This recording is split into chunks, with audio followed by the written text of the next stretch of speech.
প্রিয় শিক্ষার্থী, আশা করছি সকলে ভালো রয়েছো।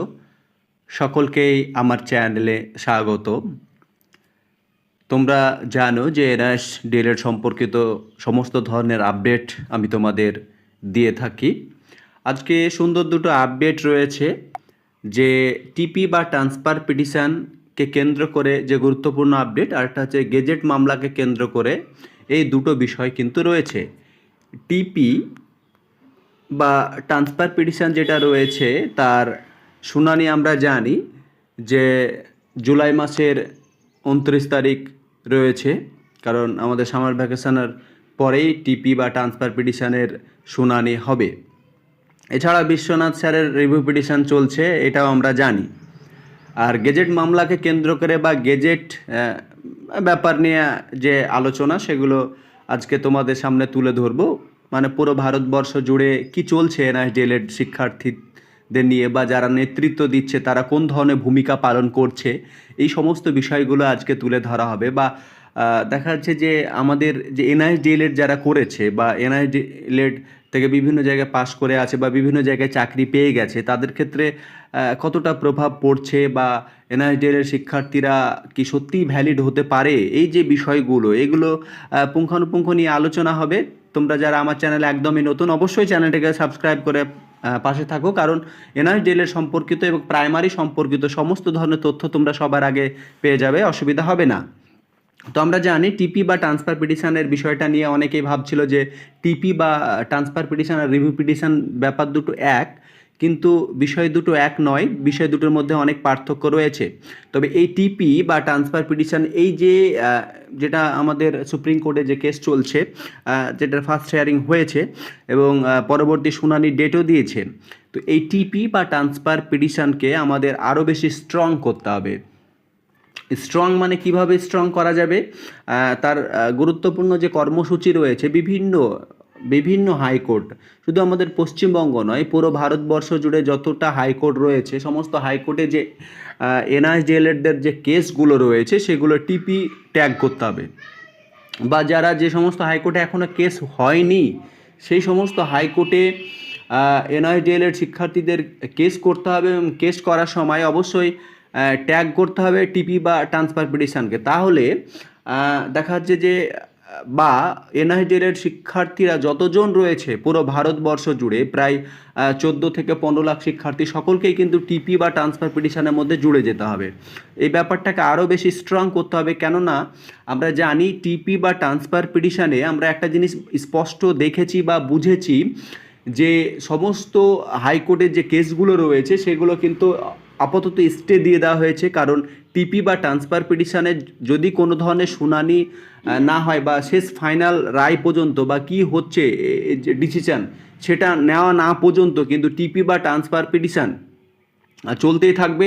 এবং সেক্ষেত্রে বিভিন্ন কোর্টগুলোতে যে কেস চলছে এনআইএস ডিএলএডকে কেন্দ্র করে, সেই কেস কিন্তু আপাতত স্থগিতই থাকবে। সেজন্য টিপি বা ট্রান্সফার পিটিশনকে আরও বেশি স্ট্রং করার জন্য, আরও বেশি ভালো জায়গায় নিয়ে যাওয়ার জন্য, কারণ আমরা দেখেছি টিপি বা ট্রান্সফার পিটিশনে যথেষ্ট এনআইএস ডিএলএড শিক্ষার্থীদের পজিটিভ দিক রয়েছে, এবং এনআইএস ডিএলএড শিক্ষার্থীদের কথা শুনছে, এবং হিমা কোহলি ম্যাম যথেষ্ট জানিয়েছে যে না, সঠিক ওয়ে বা লিগেল ওয়েতে এলে এনআইএস ডিএলএড শিক্ষার্থীদের সমস্ত কথা শোনা হবে। আমরা জানি যে আমাদের বিভিন্ন বিষয় যেগুলো আমরা তুলে ধরতে পারিনি, বিভিন্ন প্রমাণ আমরা যেগুলো উপযুক্ত সময়ে আমরা হাজির করতে পারিনি, তার জন্য আমরা আমাদের যে দুর্বলতা, সেটা আমরা আমাদের দুর্বলতার কারণে এই বিষয়টা এতটা পিছিয়ে রয়েছে। তবে ট্রান্সফার পিটিশন বা টিপিকে আরও বেশি স্ট্রং করতে গেলে সমস্ত বিষয়গুলোকে একত্রিত করে এবং সমস্ত এনআইএস ডিএলএড শিক্ষার্থীদের একত্রিত করে সামনের দিকে পথ চলতে হবে।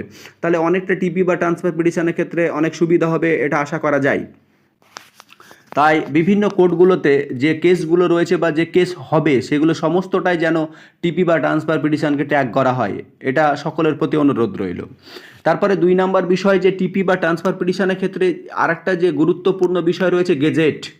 এই গেজেট কেন্দ্র করে আমরা জানি যে এর আগেও আমরা এনসিটির কথা শুনেছি, এনসিটি বলেছে যে না, আমরা রিপাবলিকেশন ডিপার্টমেন্টকে দেখেছি যে কেসটা ছিল পাপ্পু স্যারের, বা আমরা এটাও দেখেছি যে এলাহাবাদ কোর্টে যে কেসটা ছিল, সেখানে রিপাবলিকেশন ডিপার্টমেন্ট একদম স্পষ্টভাবে জানিয়ে দিয়েছিল কোর্টে যে আমরা আমাদের দিক থেকে কোনো ধরনের ভুল রাখিনি, কারণ এনসিটি যে মানে গেজেট প্রকাশ করার জন্য পর্যাপ্ত যে মূল্য সেটা দিয়ে পাঠায়নি, তাই উপযুক্ত সময়ে বা দেখা যাচ্ছে যথাসময়ে গেজেট প্রকাশ করা হয়নি এবং পরবর্তীতে ব্যাপারটা চাপা থেকে যায়। ফলে এনআইডিএল এর শিক্ষার্থীদের জন্য যে গেজেট প্রকাশ হওয়ার কথা ছিল সেই গেজেট কিন্তু প্রকাশ হয়নি। এতে করে পুরো ভারতবর্ষ জুড়ে এনআইডিএল এর শিক্ষার্থীরা ভুগছে। এর জন্য একটা টিম গঠন করা হয়েছে এনআইডিএল এর শিক্ষার্থীদের যারা নেতৃত্ব দিচ্ছে তাদের তরফ থেকে। এই টিমের কাজ হচ্ছে এমএচআরডির যে সমস্ত দায়িত্বশীল আধিকারিক রয়েছে তাদের সঙ্গে আবার নতুন করে মিটিং করা, বৈঠক করা এবং তাদের সাথে আবার পুনরায় পুঙ্খানুপুঙ্খভাবে আলোচনা করা, এবং আলোচনার মধ্যে দিয়ে দেখা যাচ্ছে যে কতটা গেজেট মামলাকে কেন্দ্র করে বিষয় উঠে আসছে সেগুলোকে নতুনভাবে সুরাহা করা। তবে আলোচনা চলছে বা আলোচনা করার জন্য টিম প্রস্তুত অলরেডি হয়ে গেছে, কেননা গেজেট একটা ভাইটাল পয়েন্ট বা ভাইটাল জিনিস রয়েছে, সেটা টিপি বা ট্রান্সফার পিটিশনের ক্ষেত্রে বা রিভিউ পিটিশনের ক্ষেত্রে একান্তই দরকার। তাই এমএচআরডিকে সে লিখিত হোক বা তার যে মন্ত্রী মহোদয় আছে তাদের সঙ্গে আলোচনা করে হোক বা বিভিন্ন পন্থা অবলম্বন করে যে করেই হোক গেজেট মামলাকে কেন্দ্র করে বা গেজেটকে আরও বেশি যাতে গেজেট প্রকাশের পথ আরও বেশি প্রশস্ত হয়, প্রশস্ত নয়, আরও বেশি সুগম হয় এবং ভালো হয়, যাতে গেজেট তাড়াতাড়ি প্রকাশ হয়ে যায় সেই ব্যাপারে আপ্রাণ চেষ্টা চলছে এবং এটা চলবে। শুধু শিক্ষার্থীদের বিনম্র অনুরোধ যে তারা যেন সকলেই এনআইডিএল এর শিক্ষার্থীরা একজোট হয়ে যারা নেতৃত্ব দিচ্ছে তাদের অবশ্যই সাপোর্ট যেন করে, এবং শুধু মানে সাপোর্ট নয়, তাতে আর্থিক সহযোগিতা যদি 2 টাকা 5 টাকা 10 টাকা 20 টাকা যদি দিয়েও সাপোর্ট করতে পারে, তবুও আমার মনে হয় যে এনআইডিএল এর শিক্ষার্থীদের যারা নেতৃত্ব দিচ্ছে তাদের জন্য এই 2 টাকা 4 টাকা অনেক বড় একটা অ্যামাউন্ট হয়ে দাঁড়াবে এবং কেসকে সামনের দিকে এগিয়ে নিয়ে যেতে গুরুত্বপূর্ণ ভূমিকা পালন করবে। তো এই যে টিপি বা ট্রান্সফার পিটিশন বা গেজেট, এই যে কাজ এখন এনআইডিএল এর শিক্ষার্থীদের কাজ দ্রুত গতিতে চলছে এবং আরও স্ট্রংলি করার ব্যাপক চেষ্টা করা হচ্ছে। তো এই ব্যাপারে সকলের সহযোগিতা একান্তভাবে দরকার রয়েছে।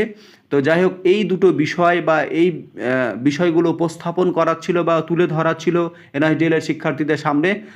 তবে ভালো লাগলে ভিডিওটা অবশ্যই সকলের মধ্যে শেয়ার করো এবং সকল